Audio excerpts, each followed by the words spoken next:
All right. Thank you so much for joining us this evening, Jatin. I appreciate it. Thank you, Rebecca. So I also go by JT, where you see my initials there, Jatin Tekchandani. Obviously, CAFF is spelled out here. So in addition to this being a lecture, I think of it more of like a conversation. So I'm Mhm. going to ask you some questions. So after my name, I also have a lot of additional letters. Um, what are your guesses on what any of those mean? Well, I know the RPSGT one has to do with you reading and deciphering these sleep studies. I know that one Okay. goes with that Yeah. one. Yeah, that's correct. So Uh, RPSGT is registered polysomnographic technologist. So you see R's and you see T's. A lot of times T stands for therapist. You see RRT, but in this context, T is for technologist. So you might be a trainee, you might be a technician, you might be a technologist. A right. technician pushes the button. The technologist knows what button to press and when. So RPSGT is that one for sure. Registered polysomnographic technologist. What about the rest? Any ideas? I know the VP Texas Sleep Society Professional, something like that. I know the bottom one. Okay, that's right. Texas Society of Sleep Professionals. Recently, I was elected the vice president, and we have an event happening in September. So that's that one. What about the rest? And sadly, you think I would remember the EEG, but you are a registered EEG, and I don't remember what There you that go. one is. That's Yeah, you got it right. Right. So registered EEG technologist. So in addition to recording sleep studies, I have recorded EEG studies, which are there for detection of seizure disorders. So you got them all almost all done. What's the last one? oh man, you're killing me. Oh, A master's in bio hmm. something or other. No Okay. idea. Right. So MSB Engineering, is mass. biomedical Yes. engineering. There you Yeah, go. You got it. See, I told you you would get it right. That's more fun when you get it. You see how much fun you're having? I'm You having a just guess. blast. Yes, it's more fun when you guess and you actually guess wrong, but you got it right. So let's proceed. All right. So now what I do, I mean, what do all these letters mean, right? So what I do as an engineer, as a technologist, is I acquire and analyze and report on data because that's where we use to make decisions. So people always think about artificial intelligence and business intelligence, and the actual word intelligence actually means the use of information to make a decision. And the way you want to think about it is like the CIA, like Central Intelligence Agency, right? They go Mhm. out and they have spies and satellites and whatever else to collect the data that then military action or some other kind of action could be done based on data. We're doing the same thing, right? We're going out and collecting data from clinical sensors and then reporting it to either the MDs or PhDs for them to make some decisions. So the way I like to think of it is an intelligence cycle. And I Okay, think of them as three steps, and they all start with the letter A. So now it's back to being a quiz again. Rebecca, I'll what do is the that. first A in the intelligence cycle? Oh man, you're killing me. I don't know. Automated, automatic. Automatic, Airway, okay. Airway. airway. Airway has to, oh, because airway first, right? Yes, airway Right? first. Yes, but it's wrong. So with Awesome. the data intelligence cycle, what do you think has to happen first, right? Just let's work this out. For the If you got some, data, yeah, if you got got the to data, analyze it. before you can analyze it, what do you have to do? I can't analyze data unless I have it with me, right? So what do I got to do before I can analyze it? You have to accept it, Yes, accept it or acquire it. acquire it. There we go. There you go. So the first step in the data intelligence cycle, in the first of the three A's, is acquire the data. So Okay. in the sleep study example, we're going to use sensors and observations to acquire some data. Now, you already mentioned the second step, you mentioned analyze. So Analyze. analyze is the second step. Then you take this data and then we call it scoring and reporting. We take the data, we generate the statistic. The most important one of them all is the AHI. We'll talk about that in detail. And then some Okay. other numbers as well. That's the step of analyze. So now that I've done analyzing the data, Hmm. what would the next step be? And obviously, it has to start with an A because this is the A3 data intelligence cycle. Yeah, I don't know. I'm going with something about answering. I'm not sure. Answering, I think that's pretty close. I'll give you credit for that one. Okay, You get thanks. full points. All right. The third step is to act Act. because what's the point of having all this data and having all this analysis unless you do something about it? So if the Right. analysis report says you have sleep apnea, you should treat it, then you should treat it. Or if the analysis says you should go get some insomnia therapy or behavioral therapy, you should do it, right? That's what the analysis shows that you should do next. So without acting on the data, all the previous steps are pretty pointless, right? So you must act on the decisions that were based on the intelligence acquired. So what's Okay. the next step after this? Because it's a cycle. Like, what do you do next? Mm, oh, I don't know. I guess you have to do whatever it is that you're supposed to do when you're acting on it, right? So what is Yes, that? Like after you, CPAP? so Is that a after, change in lifestyle? right? Okay, so that's all the act, right? So once you do all your actions, what would the Mhm. next logical thing be to do, right? So you did the action. Oh, to What's check the them, question? see if there's a progress, see if there's a change. Yes, you start over again. You acquire data again. There's no point in just acting on it and not following up with saying, did what I thought I should do improve the situation? So if the example is always going to be sleep apnea, if I have an AHI and it says to go do some therapy and I do the therapy, whatever it is, did it work? I don't know, right? You have to repeat it. You have to start over again. You have to get back Right. into the lab, get the data acquired, get it analyzed, and then work on whatever recommendation comes out of it. This is a cycle, right? This never ends. Like we do this nightly for some patients, right? We constantly measure their signals and report back what they should be doing next. So the data intelligence cycle. Now, we start with the acquiring stage, and this is the way that we acquire data in the sleep lab. We have a series of sensors. We start with the head, and that's the Hmm. EEG. EEG is electroencephalography. It Okay. just means brainwaves. From there, we can tell if you're awake or if you're asleep. And then we look at the EOG, electrooculography, the movement of the eyes. Once you're asleep, we can say if you're in REM or non-REM sleep. And Okay. then we look at nasal airflow. We can tell if you're breathing or if you're not breathing. And if you're having struggling breathing, then you'll see some impact on the microphone. That's the sound of snoring. Hmm. And if there was a pause in breathing, we call that an apnea. PNEA is breath, A means without. And then the next question is, what kind of apnea is it? Because there's multiple kinds. There's obstructive apnea, which means you're trying to breathe, and there's central apnea, which means you're not trying to breathe. How can I tell if your apnea is central obstructive? I have to look at these belts. That's what these respiratory effort bands are for.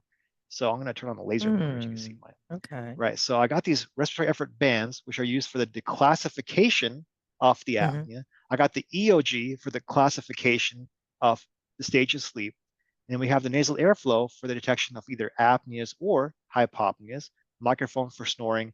And then the other thing I mentioned just now was a hypop, right? So a hypopnea is not a complete obstruction, it's a partial obstruction, but it only counts if you have a drop in oxygen or a shift in the EEG. So you can't just have a reduction in airflow and call it a hypopnea. You have to have something else. And Okay. then we also observe that a lot of times our patients are going to have not only airway related issues, they might be grinding their teeth. That could be airway related actually. So that's called bruxism, measure the chin. And we're also measuring leg EMGs, electromyography. These things are both muscle groups because patients have sometimes leg movements that disrupt them sleep. Like Now, these are restless all the leg, is that what sensors. you're talking about for the Restless legs is hypopnea? a condition that you would not measure with a PSG overnight because PSGs are Okay. recorded during sleep. Restless legs is a condition that you would measure while the patient is awake and it would keep Okay. them awake. PLMs is a condition you would measure during sleep. So So this is just like when kids kick and that kind of thing. Is that what you're talking about? yes, so you would Okay. see that and you would see if it was happening during sleep and if it was disrupting sleep. So that's where you would use the leg EMGs as a part of a Gotcha. PSG. Okay. In addition to all of these sensors which are applied to the patient, you'll see a photo of it soon, we also have a video camera because there are sleep disorders that aren't going to appear very well on these signals, but do appear very well on the video camera, like parasomnias, night terrors, like REM behavior disorder, patients acting out dreams. That's in combination with the sensors as well as the camera recording the behavior. So we have the camera as another input to our acquisition. And one of the most important features of an overnight PSG is the technician, or we refer to them as the technologist or just tech. They're making sure all of these sensors are working. They're making sure like all the patient's comfortable. If the patient has a parent with them, that they're comfortable, that all the instructions are clear, everybody's doing great, and that the study does go to success. So that's what we have in terms of an overnight PSG, and that's what it looks like. So here's an example of an overnight PSG at the very first stage of the wires being applied. So what you're observing is an interaction between a technologist wearing the scrubs and a patient. Now this interaction is quite intensive because you're going to spend maybe 12 hours at this facility, maybe about 7 hours in the bed.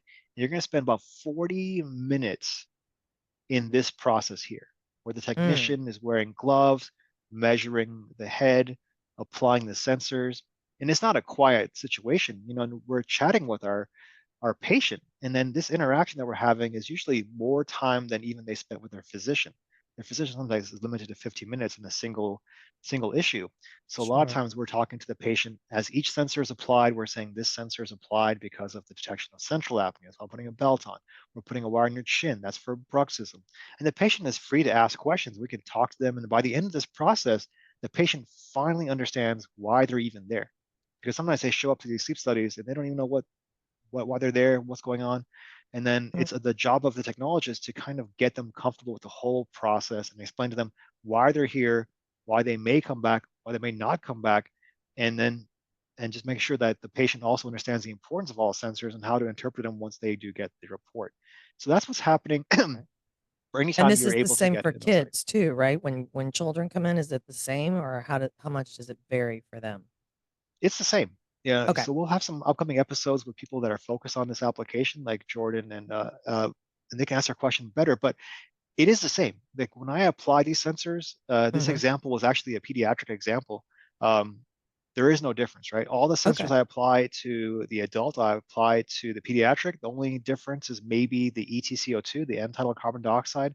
That's optional for the adults. It's required for pediatrics, and the Hmm. sensors may be of a different size. Like the belts will be smaller.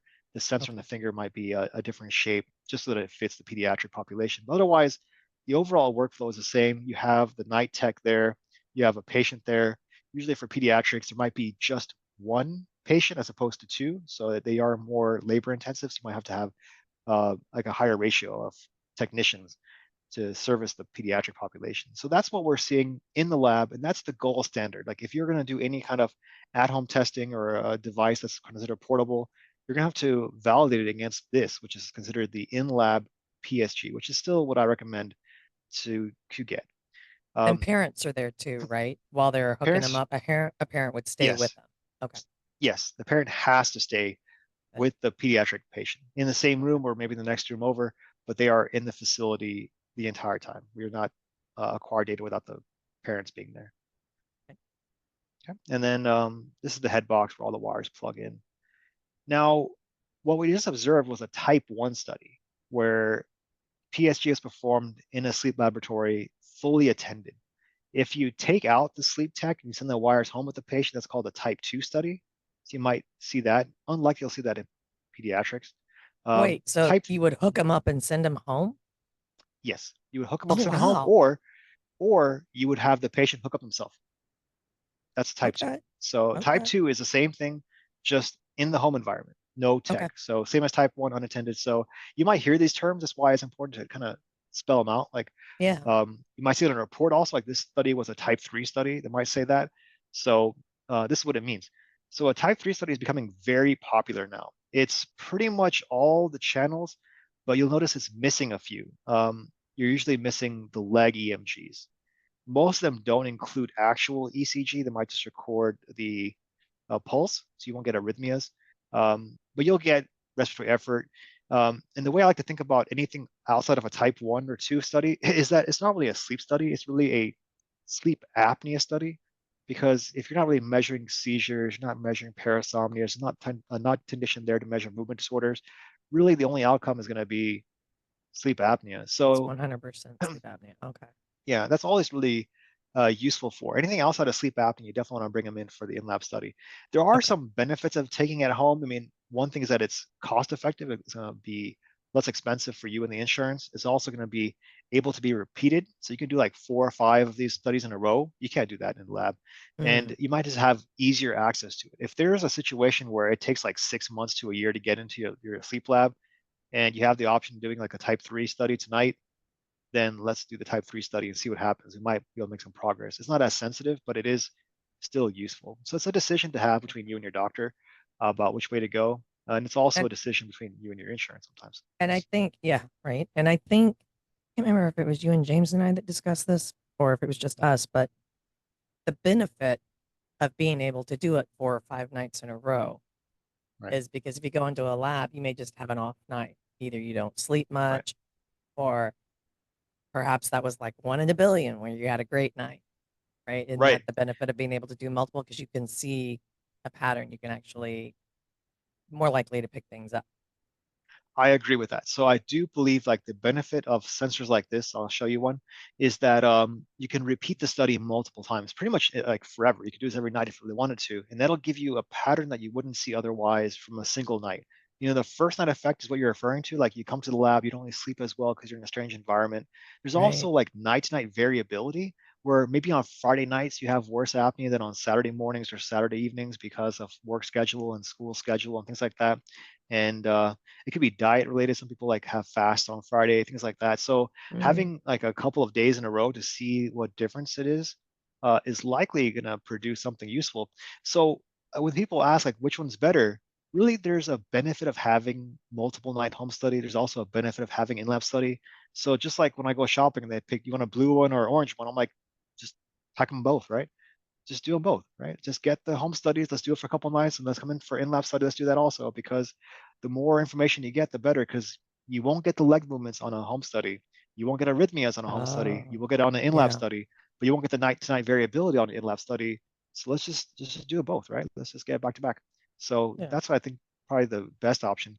Now, this one's interesting, right? I just showed you all of those sensors from the head literally to the toes, and now they're saying that you can get the same report off of a single sensor.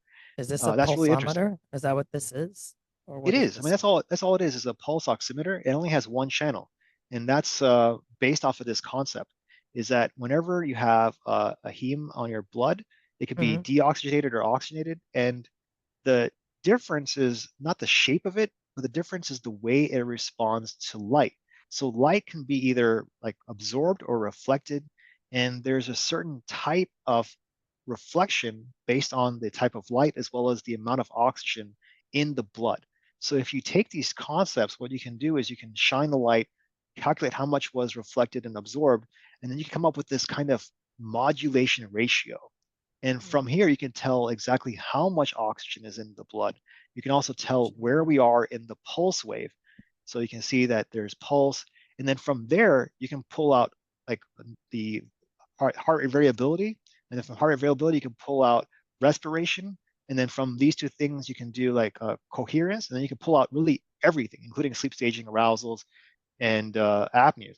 So that's like the new thing is that you can actually pull out a lot of information. This technology was recently indicated for pediatric use. So Okay. potentially you can just do this finger sensor or ring sensor and really see a complete At sleep home. study at home, and you can just own that thing, right? So it is come a long way, but it's important to understand the limitations, and we'll talk And about they that as well. make those tiny ones for tiny people fingers? Yes, I mean you could. That device was indicated for age 2 and up, so you can get Two one, and and you up. can, Holy smokes. Wow. Okay. yeah. So Nice. and you can even get some of these like over the counter. Like there's like watches and rings that you can get that actually Hmm. plot this signal, like the SpO2, the saturation of oxygen, as well as the Hmm. pulse. And we'll look and see how you can interpret those things. But that's Okay. something you can't do every night, right? I mean, you can do this every night. You can't do a PSG every night. So Right. that's the advantage. So I mean, the way that it works is you look at the amount of red light versus infrared light, and you plot it on this graph. And what you'll observe is that any of these calibration readings we see, they normally stop at 70. Even a lot of the oximeter trends, they stop at 70. And then if you have a sleep study report, there's sometimes a phrase on it, and it says any value below 70 may not be accurate. You might get a value of 70 or 68 or 57, but you can't really trust it. Now we're back to being a quiz again. Rebecca, Oh, Lord. why is that? Why do I have to cut off all my plots at 70? And why do I have to add that phrase to my sleep studies and let people know that a value below 70 can't be trusted? I'm guessing it's some kind of a benchmark. Like anything below that is just not consistent. I don't know. That is right, right? Or We is it a can't trust. saturation rate? Like, It does is it a have to do with saturation that? rate. It is. Okay, so you got the right idea. So the reason why is that we have a calibrated value for Hmm. everything on this line. There was a person who was guaranteed to be at 70% based off of blood gas, and at 80, and at 90, and at 100, that we also measured their finger red light and infrared light. The Okay. problem is that for me to get 69, 68, anything below, I would have to induce or allow a real person to be at that level of hypoxemia, like lower than 70% oxygen, just to get a reading from my sensor, that would be considered Mm, unethical, right? You would literally kill somebody just to get a calibrated value. And we're not going to do that. So we're just going to like say, you know what, we got 70, that's good enough. We're just going to put this disclaimer on all our calibrations that we can't get anything below it because we're not willing to do what it takes to get it. And we shouldn't, right? I mean, anything 70 is already pretty bad, right? You need to yeah, get treated. There's no situation like, oh, 68 is okay and 67 is not okay. Like that's not going to happen, right? So that's yeah. fine. But it's important to understand why that is, right? And it's not really well understood how that happened. So that's part of the quiz. Second part of this quiz on the same plot is going to be this cardiac cycle. So this is called the PPG, the photoplasmography. It's just a measure of the blood at the finger using the red light. But this one is not. What is the term for this signal right here? And I also covered it earlier, but I want to see what you say now. Oh man, come on. You're doing this to me late at night. All right. I don't know. Is Keeping that you it awake. have to do with, I know your pulse? Does that what it have to do with that? Cardiac cycle. If you saw this plot, you see this It's thing your going love on with dub. That's I'm looking at it, I think that's your love dub. It's your heartbeat. So it's your I don't heartbeat. know. Yeah. Yeah, the love Okay. dub. Love dub. The Love love dub. dub. Okay. So a lot of people would call that the EKG. Okay. Would you agree? Right? Yes. Okay. So EKG. What do you think that stands for? Echocardiogram. Okay. So if it was a cardiogram, how do you spell that? I was got out first on the spelling bee in fifth grade, so I am not the right one. You want to talk math? I can't do Okay, we'll talk that. about later. But yeah, so the story goes like this, right? People say out loud EKG. You ask them Hmm. to spell it, they're gonna say CARDIO, right? Because cardiac it's electrocardiography, right? Right. EKG. Now it's spelled with a C, but we pronounce it with a K. The reason why is that we're not using the English abbreviation, we're using the German abbreviation of electrocardiogram. Oh, So we always pronounce EKG, we write down interesting. ECG, Okay. and the reason why is because it sounds too similar to the other one called EEG. If I say, Rebecca, I really need an ECG right now, can you start one up? You're going to go out and do an EEG because you misinterpreted me, and EEGs are just so much more fun to do. And I'm like, why didn't you do an ECG? Oh, you should have said EKG. And that's why we always say out loud EKG, Okay. but write down ECG because we are still speaking English. So now you know, Gotcha. Now I know. That's right? interesting. So from those signals, like from the pulse and the EKG and from the brain activity, we can tell whether or not you are in one of two states called the parasympathetic, which is like the relaxing, the rest and digest, or the sympathetic, which is your fight or flight. You definitely want more of this and less of this. That's kind of the whole point. The reason why we have all of these discussions on how airway is related to mental health is because we have too much sympathetic nervous activity. There's Right. something waking you up, and that is likely the sleep apnea. And we're going to see what that looks like now on an actual PSG. So this is what's called effective sleep. And the most important Wow. sensor we're going to focusing on is going to be the SaO2. You see how stable that is, right? It's just Mm-hmm. 97 all the way across. The brainwaves Mm-hmm. are really stable. The chin is quiet and still. And most importantly, the breathing is even. Okay. Okay. Now, this is with therapy. This is the same patient before Thoracic. therapy. What is the that looks like? I know it's not thoracic, but what is the one that looks like thoracic? Where is that? Where Okay. is that So measuring? let's talk about this, right? So we have F, C, and O. That's frontal, central, and occipital So EEG leads. these. So it's frontal, central, occipital, right? Okay. This is how you can tell what stage of sleep they're Oh, in. I one and Uh, two. yep, you have left eye and right eye. You have the chin. Chin. You have the left and right leg. We saw that in the Oh, previous legs. plot. Yep. Yeah. Mhm. Then you have PTAF is pressure transducer airflow. This is a therapeutic study. So CPAP is continuous positive area pressure. Thoracic is that belt we saw, and Okay. abdominal is the other belt. So you have two belts. The With the two lower one. belts, you can, right, with the two belts, you can tell if the patient's paradoxing or if having central apneas. And then Okay. EKG, we just covered it. And then SaO2 is the oxygen saturation as a percentage over 100. And then pulse is going to be, it's not on this plot. And then we have, I think, TCO2, like the carbon dioxide level. Oh, okay. Um, Got it. Now, Thank you. in this example, this was the same patient just earlier in the night before Wow. they were effectively treated. This is a 5-minute record, and there's 7 apneas. So it's more than 60 events an hour. So there's maybe 30 to 40 seconds of them trying to breathe. Oxygen levels drop, in this case, dropping down to 74%, pretty much near that cutoff of where you can't even Yeah. report accurately. Then they wake up to breathe. And then when they wake up to breathe, their airway opens up, their heart rate rapidly increases, they fall back asleep, and it happens again and again and again. Is Now, that, and are this, they grinding yes, their teeth? Is that what's on the chin, or is that them moving to wake up? What is that that's little? both, right? So Okay. that could be bruxism. Sometimes in response to the obstructed airway and the desaturation, the patient will grind their teeth forward to get their airway open. Hmm. It could just be part of the arousal response where they're waking up and they have a chin burst as well. This one likely is a combination of both because you also see it in the frontal electrodes. You see that muscle artifact. You see the muscle Hmm. activity in the EEG leads. But it's like there's two things that are important. It's like the frequency, right? This is happening every minute the patient's asleep. And the magnitude. These are very long events. These are like 30-second long events, and they're causing the oxygen to go from 89 to 74. So that's Are a those red lines dramatic reduction. 60 seconds? Every time you see one of those red lines, is that a minute? Is that 60 seconds? It should be 30 seconds. So That's 30 1 minute, seconds apart. 2 minutes, 3 minutes, 4 minutes, 5 minutes. Yeah. Wow. So Okay. in sleep medicine, everything is broken apart into epochs, and these epochs are in 30-second segments. So we can say Okay. this is sleep, and this is awake. This is sleep. This is awake. So you measure it in 30 seconds based on that 30-second epoch. We'll actually look at a live example pretty soon.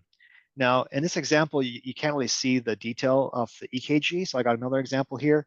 In this example, not only did the patient stop breathing, they also stopped attempting to breathe. So there's no effort in the chest.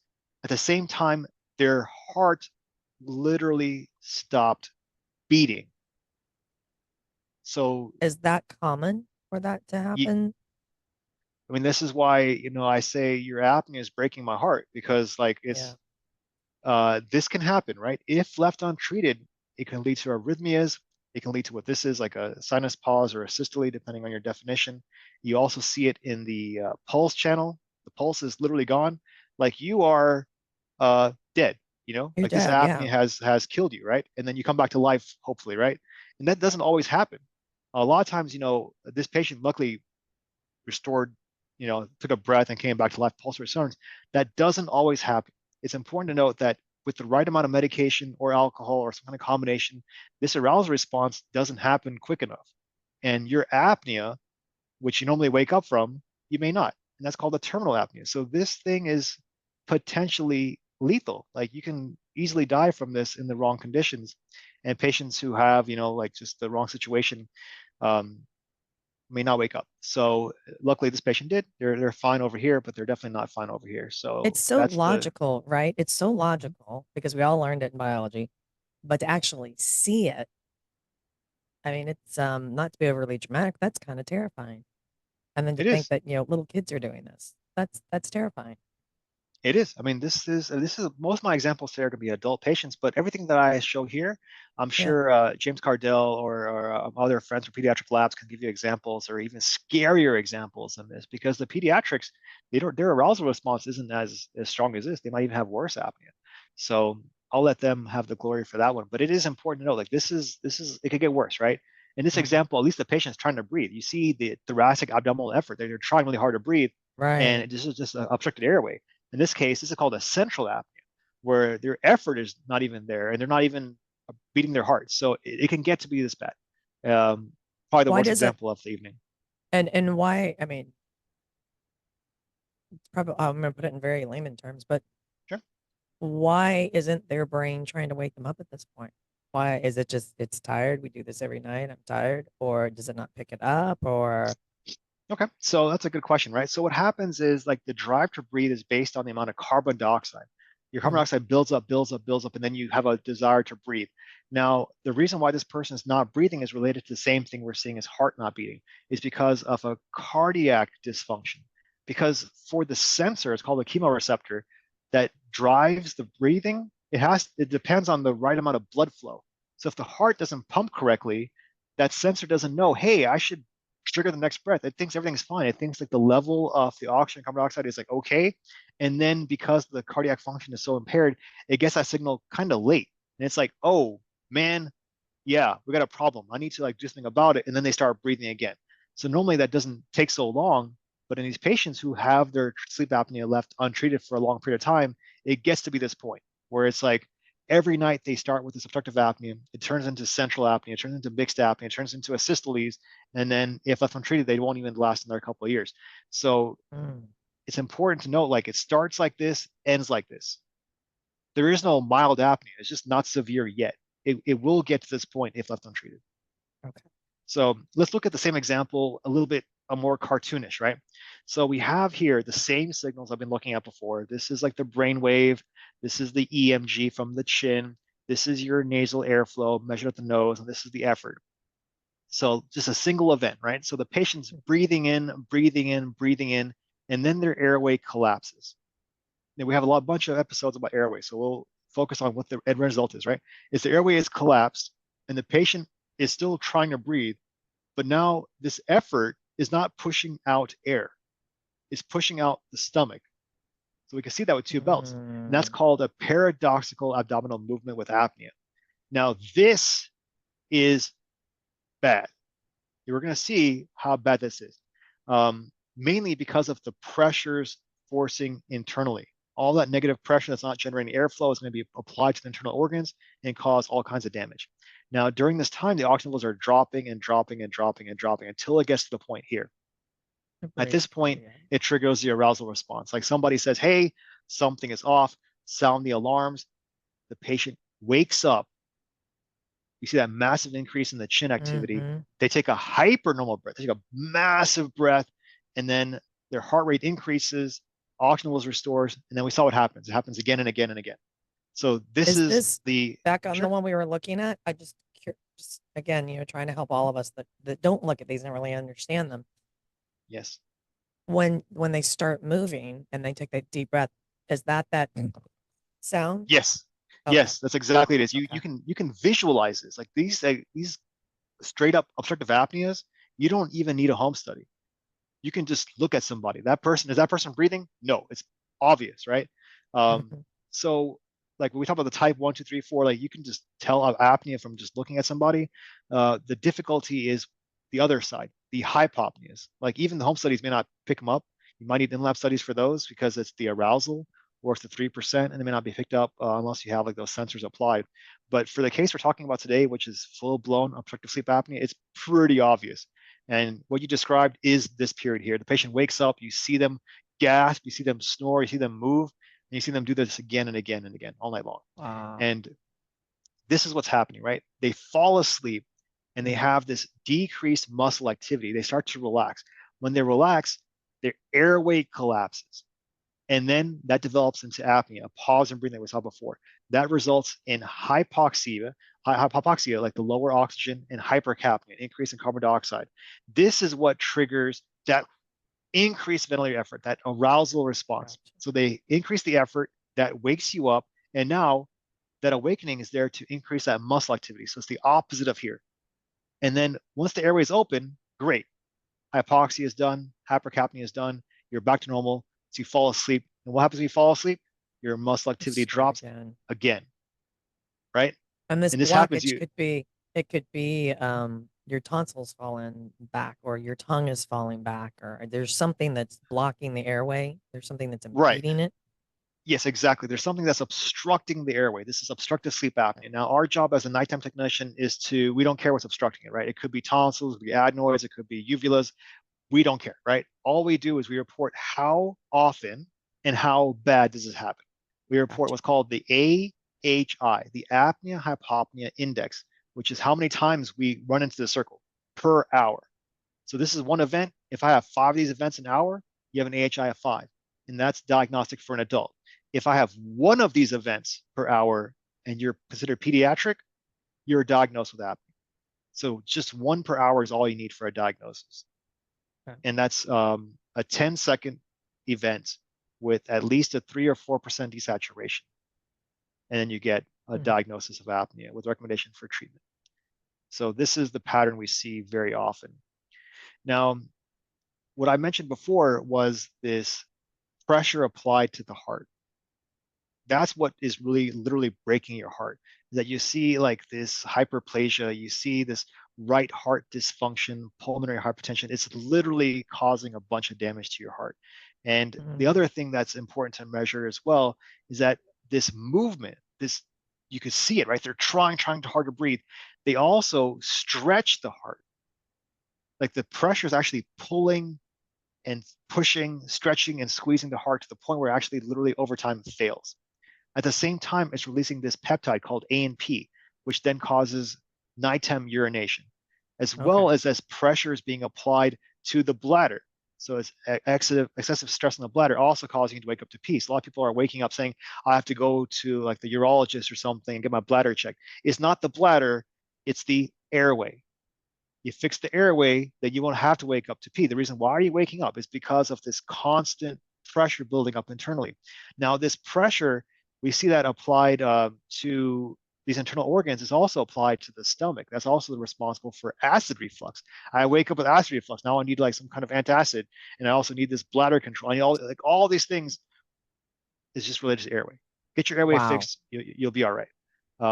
So just imagine how much pressure you're applying and how many times you're just beating yourself up. Yeah. So this is a zoomed up view of the oxygen saturation plot, and you can see like when the oxygen is stabilized, the blood pressure reduces. Hmm. Also interesting to note is like when there's a spike, it's related to the position. You see like how the position changed. So a lot of Yeah. times what we observe is that it's the supine position that makes everything worse. So in addition to like everything mentioned like CPAP, oral appliance, and orthodontics, all these things, a very effective form of therapy is just stay off your back. Um, Here's another example of that, right? Where the patient was on their right side, things were pretty stable. They go to their back, and then bam, you see like this very frequent and also very severe drop in oxygen Which until makes they sense wake though, up. right? Because it's falling Yeah, back into your airway. falling back. Yeah. Yeah. And as soon as they turn to their side, everything's fine, right? So Mm. if you do a study, make sure you have this plot on body position because that is what I've seen. You can see it here. It makes a massive difference. Like Hmm. if you just stay on your side, you end up getting the same effect as your oral appliance, right? Because that's just pushing your jaw forward. You can do the same thing with gravity. So sometimes you don't need a complicated, a bunch of effort. All you need to do is just get a pillow or something and or a ball in your shirt and just force yourself to sleep on a position that makes sense. But you won't know that unless you get a study that confirms that, yeah, on a certain position, you're doing fine. So I'm going to show you a actual study. Okay. Okay. So before those are cartoons and those were interesting. We're going to look at this person here. I'm going to change of view. This is a real PSG that was reported recently in a real lab as a part by an actual technologist. We'll take a second, get everything sorted out here. And here we go. All right. So we saw those examples and we saw a few different kinds of events. We'll see that this patient here is having a pretty nice airway, but they are having arousals. These are called RERA or respiratory effort related arousal. They're pretty long, but they didn't really cause a significant drop in oxygen saturation from 94, 92. It counts, but not really. This will count towards a different index called the RDI. So I mentioned the AHI is the apnea hypopnea index. If you include these events called RERAs, it'll increase the RDI. We'll see that on the report. So let's see how So it happens just to out our of curiosity, patient. if you're having these arousals, but they're not enough to Yes. wake you up, they're still impacting your sleep in the long term, or Yeah, like there are milder events, so it depends on the okay. doctor on whether or not they want to treat them. But you'll see like a small increase in the pulse. You'll see a small increase in the heart rate.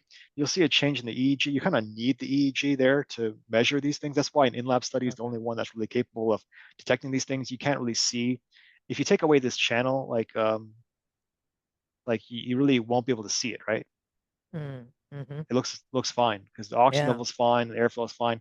It's only because you have an in-lab study you can even measure RERAs and Okay. RDI. So Got it. that's important to remember. But let's look at this patient like just a few minutes later, right? That's an obstructive apnea. That's 36 seconds long, and it's Of not resulting breathing. in of not breathing. resulting in a desaturation of 10%. So they're going from like 92 to 82 or 91 to 81 in this exact example. So a 10% drop, obstructive apnea, duration 36 seconds, like a full epic. And then what happens at the end, they have this arousal. You see a massive increase, like we saw before, Mm-hmm. in the chin. We see it in the EEG. Then we see it also in the pulse. The pulse goes from 73 to 84. So a 10 point, 11-point increase in the pulse in a very short amount of time. So that rapid increase, rapid increase, rapid increase, back to back to back, right?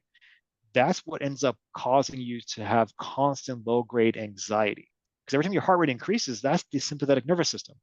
That's me like sounding the alarm from the police behind you. That's like a tiger chasing you. That's you fighting for your life. The Wow. number of times we have the AHIs, if that's like 30 or 40 or 50, that's 50 times an hour where you're like, I have to stay alive. I have to stay alive. I have to stay alive. And then when you wake up during the day, what happens? Your blood pressure is constantly elevated because you have this constant state of stress and you have used up all your tolerance for any kind of stress. You already have been stressed out all night long. So what happens is you see a red light, you see some traffic, you see your child or significant other make a small mistake, you're Set you very off. upset. Yep. You're irritable, right? You're And just think irritable. about that. And tiny people, man, they're Yes. just going to be crazy during the day. Of course, they're Right. going to be And anxious. Of course, they're going to be like ADHD all over the place. right. So ADHD, hyperactivity, if you think about why are these patients hyperactive, and now this is the really important key part. What happens to hyperactivity patients is they're prescribed stimulants, Ritalin, Adderall, all these things. Those are Hmm. stimulants. Why does a stimulant cause our patient to become less hyperactive? It's because of this condition that they're constantly being woken up all night long, that they're sleep deprived. Anybody sleep deprived is going to have to stimulate themselves just to stay awake. And that's what these children are doing. They're not hyperactive, they're sleepy. And all we got to do is just get them to get better sleep and they'll be able to focus. The solution is never more drugs and pills. The solution, again, we've been saying this for every episode so far, is to get the airway. You fix the airway, Right. you won't have these problems, And you right? If fix they're everything else. snoring, Yep. yeah, and then how do you know if they're having airway problems? You don't. You can't really know how bad this is. You're not going to be able to measure this 30-second long apnea and 10% desaturation without Hmm. a sensor, without a sleep study. So the Right. most important thing is if you have any symptom of any kind, whether that's nocturia, like in nighttime having to pee, or daytime sleepiness, or anxiety, or anything, really everything that you would have symptom-wise, the solution is going to be the same. Get a sleep study, find out is it the airway before you start doing anything else like with medications or other therapies, because this is easy to do, right? Oh yeah, you have apnea or you don't. Okay, fine, let's move forward.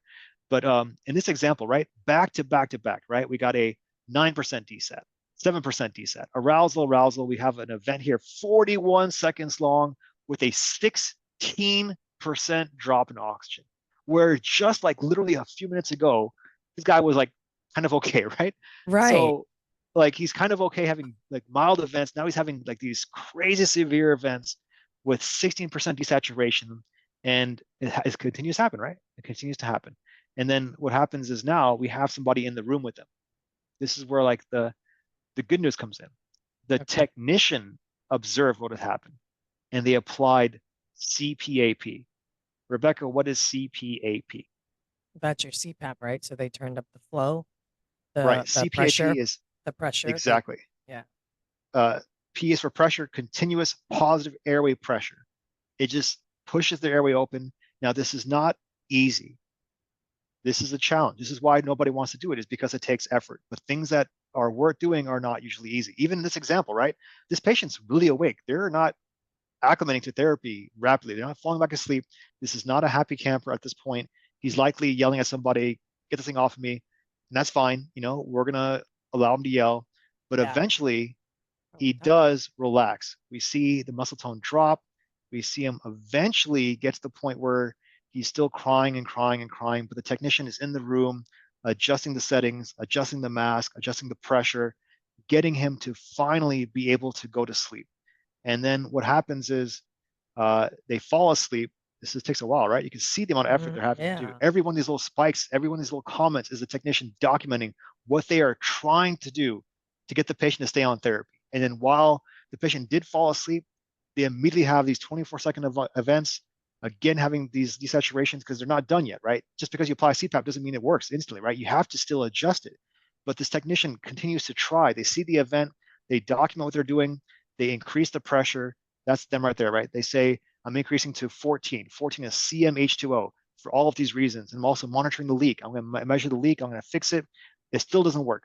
So they continue trying it. They continue trying it. And then sometime around 4 a.m., they find a combination of mask, of pressure, of humidity, of tubing, of Wow. headgear.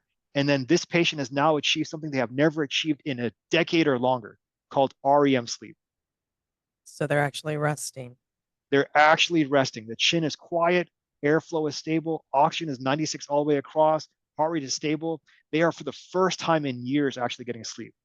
And they're having dreams, they're having actual benefit. They're going to have muscle recovery, they're going to have immune function, they're going to have muscle regrowth, they're going to have everything. And they're going to have this on the same night that they walked in having those 40-second long events, just a few hours later, all because they did it in the lab with a technician that had the skill and the patience to put up with all this, right? You can Wow. imagine this part right here. The patient saying it's not working, I hate it.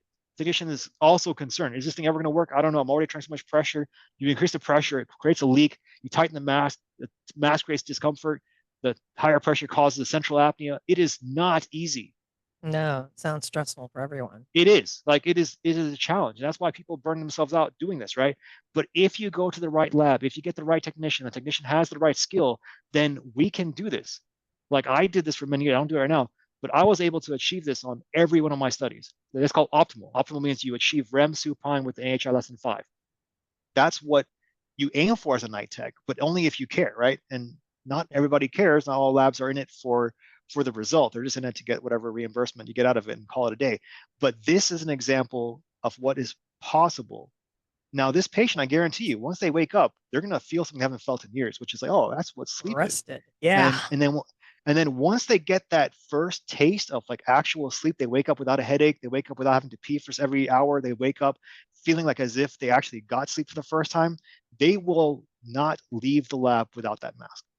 They will do whatever it takes. They will pay cash, they will travel, they will do anything to not go without it. Patients love the machine. Everyone says, I had CPAP, all that crap. It's because they just ended it here, right? Even this patient who ended it really well also hated CPAP. Even the technician, everyone hates CPAP until Well, you put yeah. in the right amount of effort, until you get it And you right. get the right combination. And at the end of this, though, Right. they now know this is where I have to set it at home. This is the setting I need. Exactly. Right. So that's where I come to the report. So I'll talk about the report and then we'll call it a night for today. Right. So this is what's called a split night study where it starts off diagnostics, ends therapeutic. This patient had an AHI of 41 events an hour. That's apneas plus Hour. hypopneas divided by the number of hours of sleep. Now, if I factor in the RERAs, that's the RDI. It was 58.1 because not all events classified as a hypopnea. And these events were worse on the back. So again, if the guy was just on his side, he would reduce his index by more than half, right? From 41 And to 20. and quick question. I Sure, don't know if you know the answer to this or not, but sure.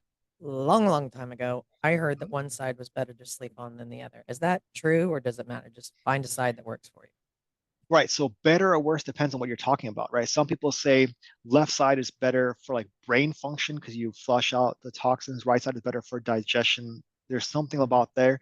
Like there's I also heard about it back for is better for some things. your Right. circulation in your heart. That Right. left So was the way you were supposed to go, which I always think it's better confuses me. to, just like I said earlier, right? Like home study versus home study, just do both. If left side, right side are both good, do both, right? You shouldn't like be restricted to a single position. I think that's also bad.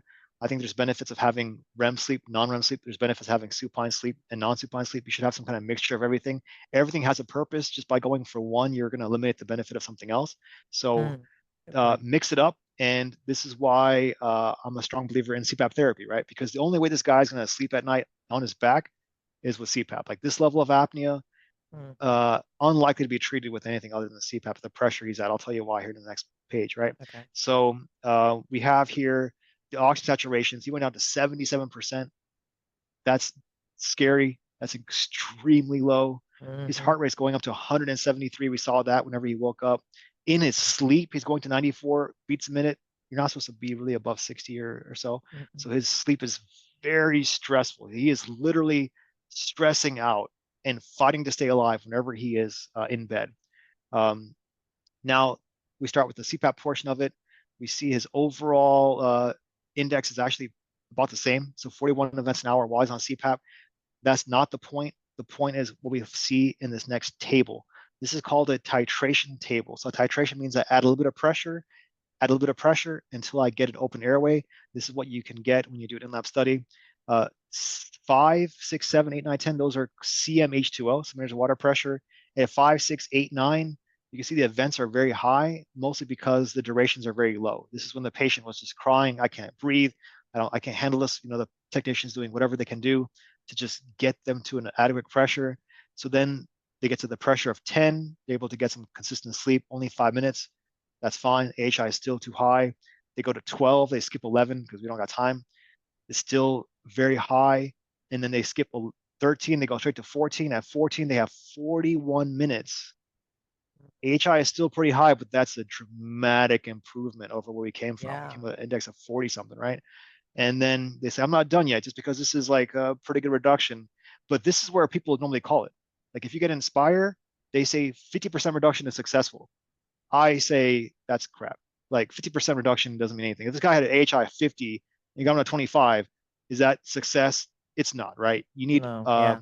You need to eliminate, right? So that's what happens, right? They go to 15, they go to 16. At 15, they achieve REM. We saw that. And at 16, they have completely resolved. Oxygen doesn't drop at any point below 95. That is Mm, super healthy sleep. Like that is as good as you can get. You can't get better than zero and that's 95% for amazing. someone like that, right? Yeah. And they get a pretty good sample too, 29 minutes. And that pressure of 16, that's a lot. That's like on the border of what you would even prescribe on CPAP. If they had to go one higher, they would have to go to BiPAP, like bilevel pressure. But luckily, they didn't have to go that route. It would have been fine if they did, but it's better to stay on CPAP. And the patient was able to tolerate it. You can see the arousal index is also like extremely low, 2.1. Mm, Uh, that's nothing, right? Less than 5. And we can see the plot. So you'll see here at the beginning of the night, the pressure was applied right exactly in the center of it. So they have these back to back to back to back arousals. mm-hmm. They have these leg And movements. They have these quiet. CNAs or central apneas. They have the obstructive apneas, they have the RERAs. You see all these events. The duration is how tall it is. It's just constantly having events. And then you see at the end, the last hour on CPAP, when the pressure is at the 15, 16, there's like hardly anything. The arousals have mostly resolved. And most importantly, this oxygen plot, right? You see these little dips like we saw earlier in the other Mm-hmm. examples, like this back to back to back to back to back. And then at the end, it's like this little flat line at 15, 16. Yeah. Wow. That flat line is what we said was consistent sleep, effective sleep. And that was because of the CPAP. And that's the last point is that don't discount CPAP. We have CPAPs like we see here, this giraffe colored thing. Pediatrics like it. We do it all the time. You can talk to Jordan, you can talk to Dimitri and James. They do super good at these titrations. It's more challenging when it's a pediatric person, but don't give up on CPAP. CPAP does work. It's not easy. It's not easy for the patient. It's not easy for technician. Not easy for anybody. That's why some people are easy just to give up on. Oh, that's too much work. I don't want to deal with it. But we saw just now, and we see it every night in the sleep lab, that when you do it right, it works. So definitely go for it. I mean, there are some side effects you can, especially pediatric skull growth. I'll let the other speakers talk more about that. But I just want to let you know that, yeah, CPAP is an option. It is a Tiny people. very effective option, but it And does is it take something effort. that they Sure. can, if we start with when they're, hypothetically, right? We've got a 4 or 5 year old and they come Yes. in and, they've been diagnosed with ADHD. They've got anxiety that's off the charts, Mhm. trying to get them in to meet with, an airway dentist or an ENT or somebody. And you get a hold of them. We get them on CPAP and now they're going to start to sleep, right? Now you're starting to get the mental functions back. You're getting your child back. For a child in this particular scenario, is this something they could grow out of if, let's say, the jaw moves in place, the airway opens up, they could potentially, I mean, this is just therapy until they get to where they need to be, correct? Yeah, I think I agree with that. So CPAP may be used temporarily until the airways opened up, and that might be like a solution. I mean, the only thing you would do is you go back to the very first slide, right? Where it's like, you know what? How would you know if they need it or not? You would have to repeat the study. So you would just go Right. in this Go little back and see if circle. there's a So I change. mean, this circle is actually more useful and more important for pediatrics because the way they sleep this week is going to be different than how they sleep next week. Sure. Right. As they Also, change and grow. they change and grow, right? We can do the study, pretty often, maybe once a year, but you can do a study like this every day. So, Mm-hmm. I mean, it's important to do this once in a while and do this as often as you can. I mean, you can just buy this thing and you can track it yourself. O2 ring or sleep image ring. There's like six of them. There's different softwares that can report it. But now that you have a little bit of skill from looking at these plots, you can tell if your you know child or patient is doing well or not, and then you can tell if the CPAP is effective or not just based off that oximetry trend. I mean, obviously, it's better to get the whole thing, and we can do that also. But it's you can't know what to do unless you acquire the data and you Right. analyze it and then you act on it, right? You just do this daily. Like I do this with my patients every day. Like they're on CPAP, the CPAP's reporting to the cloud what their residual AHI is, what their usage is. I have other devices that they're monitoring, and I call them up and I say, hey, last night this and that, do this, and then again and again and again, right? So though my patients aren't even children, but I still repeat this cycle because that's what it takes. Because just because you meet them once a year, like that's not enough, right? This is a daily thing that requires constant coaching, constant monitoring, and constant adjustments. Because Right. especially with your patients, right, the pediatric ones, they're changing so often, and it's and what they're losing is their most valuable resource, which is sleep. I mean, you think about it, like we're Mm-hmm. installing all these things on their computers to protect our data. We're going to the bank and getting FDIC to protect our money, but those things are fine, right? You can get your money back, you can get your possessions back, but you can't get back your sleep. Your sleep is something you'll never get back, so you should protect it even more than you protect your data or your money, right? It Right. should be protected, especially for your children, because their sleep is necessary to It's the point impacting where their brain, their IQ, right? I mean, it can yes, impact it's their yeah for sure. I developing mean, organs and it's affecting everything, right? So like their sleep is being constantly stolen from them. If it's not from the apnea, it's from the school or it's from the society or their school bus coming too early, right? Like that mm, is a form of theft. Like it is what it is, right? You got to call it what it is. Like that sleep belongs to them, and we are stealing from them their sleep. And unless you call it theft, people aren't going to take it as seriously as it is, right? Where you're going to the government and trying to push for change. One of the changes people are pushing for is like the time zones, the daylight savings, the school timing, all these things. They're not in alignment at all with the pediatric population, right? They need to get more yeah. sleep, and we are, as a society, robbing them of it. Now, if you do that in a state of war, like if you're like invading a country and you have a prisoner of war and you deprive them of sleep, that's considered a form of torture. Like It's you a are good considering a point. war crime if you deprive someone of sleep. But yet, for our own children, we're going to torture them and call it like necessary. Like it's a bunch of Right. crap, right? Like it's terrible what we're doing to these children. I mean, if they can even breathe, right? That's one thing. And then when they can breathe, we wake them up and say, hey, guess what? You got to wake up for some reason. No, you don't, right? You can get Mm-hmm. more sleep. There's no reason for you to be awake. You don't have any like mission critical job. Like nothing's going to melt down if you don't wake up at 5 a.m. So let the kids sleep. Don't steal from them the one thing that's the most valuable thing, which is their time and their sleep, and don't torture them. That's what you're doing. And just call Yeah. it what it is. It is theft, it is torture, and you are a criminal if you are. And you may not go to jail, but you're still guilty. So just know that, right? Next time you wake up a kid, like what you are doing is you are legit committing a crime. Yeah. So You're stealing from them. And I you're mean, that's a stealing good from them. point. And Yeah. if how long can you stay? And I know this is more for an adult, but how long can you Mhm. stay on a CPAP? Forever. I mean, my patients get on CPAP and they live on CPAP. I have patients that have three CPAPs, one for their home, one for their carry-on, one for their check-in. Like one is small, one is big. Sometimes they have a second unit just left on their side location. They have battery backups, multiple battery backups. They tell me they will never sleep without us. I mean, you saw the example, right? That patient Hmm. in Oh REM, yeah. stable Are you oxygen, kidding me? right, Yeah. you can feel that. That's a difference you can feel. And those patients, once they feel that, they never want to feel like they did before again because they feel literally sick. Like they wake up like with this congestion, with this headache. with this sense that they have been fighting to stay alive all night. This is exhausted. Hmm. Like they cannot manage their day. They can't do anything. But with just a little bit of CPAP, this pressure was pretty high, 16. Most of the patients can get by with like less than half of that, and it's more tolerable. And it's like, yeah, why would I ever want to feel like that again, right? They don't. They have backup machines. Even they have two machines in their primary residence, just in case one of them may not work one night or something, right? That's how Yeah. badly these patients love their machines. So when somebody says, I hate CPAP, I'm like, yeah, of course you hate CPAP if it's not set to your level, if it's not set to your Yeah. mask, if the headgear is just one, if like one side is tighter than the other, the whole thing just blows air into your eye and it causes you to be hating it. Like obviously you hate it, but it's you hate your CPAP, right? I love mine because I got mine set correctly because my wife did my study, right? So it's like, of course, she did the effort it took to do it right. And that's kind of what it takes. It takes somebody with enough skill to really apply the therapy in a way that you can tolerate and be patient enough to go through all those difficulties that we saw in that one patient. It's still open, right?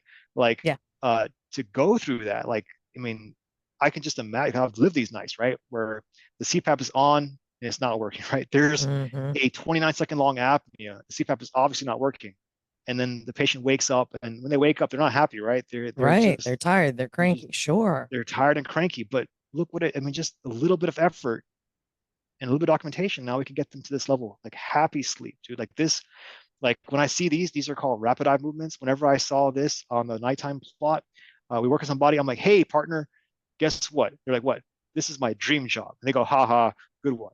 Like, but it's true, right? Because Right. Because they're nobody doing gets what to they're see that, supposed to be doing. Yeah. right? Like they're dreaming, but as a night tech, that was this is your work, right? You made this happen. These little eye blinks would not have been possible if it wasn't for this mask at this pressure with this headgear at this humidity, right? Any other combination would have caused what we just saw literally like 4 minutes Hmm. earlier, right? Like Chaos. just Yeah. right. So like it takes a lot of skill, it takes a lot of patience, it takes just a lot of training for the night techs. So a lot of night techs, they want to get to these results, they just can't because they don't know how, right? Or they don't have the right equipment, or they don't have the right sensors or something, right? So we got to Hmm. empower them with the skills and equipment they need to get these results. And when they do, then our patients will benefit. I mean, this is the cleanest thing. I'm really happy I found this example for us today because it really proves all the points, right? Like that how effective a single night of sleep up can be, how effective CPAP can be, and the importance of that night technician in combination with the patient, right? Because easily at this awakening right here, when the patient woke up, he could say, I'm done, right? I don't want to deal with this anymore. I want to Sure. go home. Yeah. And that does happen. That happens actually more often than I can, like, when I admit, like that happens a lot. And it's like, because these patients are super grumpy, but luckily they just fall back asleep. They don't cry too much and they're able to deal with it. And that's also why that initial discussion uh, during this procedure here is so important. It's like, hey, patient, at 2 a.m., what might happen, they might just walk in here, wake you up, put a mask on you and say, good luck, right? It's going to not be as easy for some people. And sometimes what we'll do is we'll give them a trial of that just in case. Like, hey, Rebecca, just in case I got to put this mask on you at 2 a.m., I want you to get a feel for it right now while I'm putting these wires on you. Just put on your nose, kind of breathe against it. You kind of see how that feels. You're like, yeah, I kind of feel it. And there's different masks. There's some that go up the nose, in the nose, or on the mouth. I like that one better. Spend the time and effort to that way when it does happen, which it did happen in this case, is They're already not ready. startled. Patients Yeah. not startled, right? So that's also the skill of the tech. Not all techs will do that. Not all labs will do that, right? Because that takes time. That takes away from the other patient. If you have three patients to do in one night, which some labs do, you can't do that, right? You got three patients to take care of. You can't possibly Yeah. put the effort it takes to acclimate the patient. So it's not only the technician is doing whatever they can do, it's also the lab protocol. Some labs are saying, oh, we got to do two patients, you got to do three patients. And then some labs will, I'll just do one. If you just have one, then you just have more ability to focus on that one patient And and get get this kind everything of done like the way result. it's supposed Yeah. to be. Right. So you can ask these questions. You can say, am I the only patient? How many patients else are you observing tonight? What's the protocol? Like, is this lab accredited? You have the right to choose, right? You can refuse. You'd be like, you know what? I want to go to Rebecca's lab because she does it right. And I'm like, go for it, right? Don't go to the other guy's lab. There's plenty of labs. Um, Anybody that we invite on here, I would just go to theirs, right? I don't have a lab currently, so if it's James Cardell from Stanford or from Dimitri from the pediatric facility he goes to, or or Jordan from Texas Jordan. Children, right? or I mean, especially we have Dr. Simmons, right? He also has a Mm-hmm. lab, CSMA in Houston, Austin, and Woodland. And So Austin. Yep. anybody who is a member of this society or a foundation that has a facility, and they mostly have this equipment too, go with them, but don't just go where you're told to go because Where you can have a a parent choice. look, right? If a parent gets referred, Mhm. and obviously we listed that small group, where can they go to find, um, I guess, ratings? Like, how do they know if it's a good lab? Where is a good Okay. resource for them to go look? So a good resource would be the American Academy of Sleep Medicine. They have a locator of what's called accredited labs. So if a lab meets the criteria to be AASM accredited, then they'll show up on some kind of list.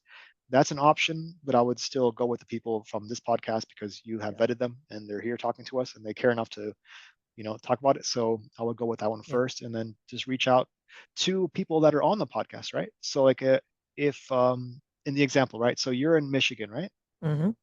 I would just call Dr. Simmons. Hey, Dr. Simmons, do you have a partner in Michigan? And ask him, right? And then let him Yeah, say what he says. which is a great idea because if you haven't worked with the CSMA, you can call them directly. All the info is on their website, but that staff's going to help you. They will find what you need. Right. I mean, they're the ones that brought us together, so I want to give them as much credit as I can. So Yep. it's yeah, I would just go with. I mean, but also important to note is you don't have to stay in Michigan. I have patients Mm-hmm. fly in. I had patients fly internationally when I was at what was called the Houston Methodist Neurological Institute. Mm-hmm. Most of my patients weren't local, actually. Most of our patients were actually traveling patients who came in from Wow. different cities, different states, because of the doctors, and then because of the doctors, the lab had to meet their expectations. The lab was also a pretty high standard lab, and it is showed, right? So I recently met up with the crew that I worked with like 10 years ago at the Houston meeting, and we still have stories like from those nights there, which were Wow. pretty incredible. That is awesome. All right, so you alluded to this, so I want to give parents kind of a heads up. Sure. This is It kind of just evolved this way. So this is the beginning of a four-part series that we're going to be doing specifically around sleep and sleep testing. And you want to give them a little insight into, we've got Jordan coming and Dimitri and James. Yes, so these people I've all worked with in the past. So Jordan is now the head of education at the Texas Children's Hospital. So she runs exclusively pediatric studies, and she trains the technicians, kind of like how I'm training you on the Hmm. importance of doing one. She trains the technicians on the importance of doing it correctly. So she does the full PSGs. She is the person, and well, she's not the person in this image here, but she trains the person that would be in this image, and she trains them up to get to the point where they're able to pass the exams. Because as we saw on my first slide, right? The RPSGT, Hmm. that's what she has to get her technicians either renewed if they have it, or they need to get if they don't have it. So that's Jordan. She'll talk to you about technician education and whatever else she has to talk about. We have James Cardell, who I work with. He actually purchased this equipment you see on the plot here called Compumedics Profusion. And that's the software I also demonstrated later in this presentation. I Hmm. work with him as a specialist. So a specialist is a person that comes in and deals with all the cabling and firewalls and all. So I stayed in contact with him for the last 4 years, and he runs Lucille Packard's Children's Hospital's Sleep Center. So he works during the day. And what happens is we saw on the plot, um, you saw here like these little boxes where it Hmm. says RERA and arousal and it says stage two. What he will do is he will go through each 30 seconds and use this exact software um, to stage it, score it, and then run the reports and generate these little tables. So he's called a scoring technologist. So he'll talk about how to classify the event. Like, why is that a RERA versus why is that a hypopnea versus an apnea versus central? Like, how do you make that distinction? And how many percent desaturation to the point where it counts and arousals? When do they start? When do they end? It's like a whole science behind it. And you have to click and drag. It's like a whole to do. And then we have Dimitri, who is also a researcher who also does children all the way down to birth. So he is going to talk about his research and his other experience working with pediatrics. So all three people I'm recommending to you, Rebecca, are all pediatric focused RPSGTs. So my experience, I left the lab and went into industry and became an engineer, and I worked more on like the acquisition for the publications and for the FDA approvals for novel devices. Hmm. But my partners that I'm recommending are still frontline dealing with patients, dealing with parents, dealing with airways, and keeping up with the advancements. And they just call me whenever the computer breaks down, and I help them when they need that help. That's awesome. That is awesome. So parents, if you're I don't know, if you're hearing this in a month or two, the links and these podcasts we're talking about will be included. But if not, if you're hearing this, June, July, then we invite you to just stay tuned because these other three episodes are on the horizon. Yes, I look forward to hearing them myself. We all learn from each other. Even though I've been doing this for a long time, I'm sure I could learn from all three of the future attendees. Which is awesome. Well, I cannot thank you enough for this.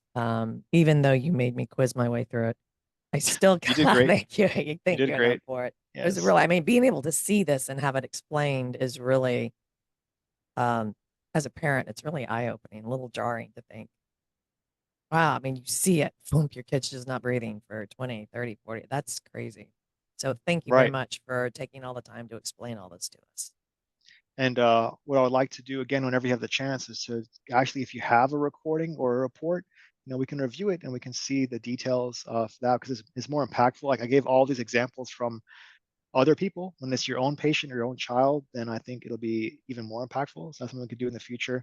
Until then, I do have a recording on YouTube. It's actually on the TEDx channel. You could look up, and Yep. we have that event in September. It does compete. Rebecca can't go because she has also a competing event. So it depends if you're going I to Reno or know. Texas. My event's in Texas, obviously. And then I'm also on a LinkedIn. So I think all those will be in some comments or show notes Yep, or something. all that's going to be in the show notes. Yep, and the TED Talk is awesome. I've heard it and promoted it. I was super proud of it. So it's on here, and it actually is on our YouTube channel right now. It's in our it's underneath the playlist for sleep. So check There it you go. out if you haven't. If Check you it out if haven't. you haven't. Thank Yes, you so Rebecca, this was much. this was great. This was a ton of fun, and you handled the quiz really well. I give you full credit. You passed with an A plus. I'll take it. There you Thank go. you. Thank you.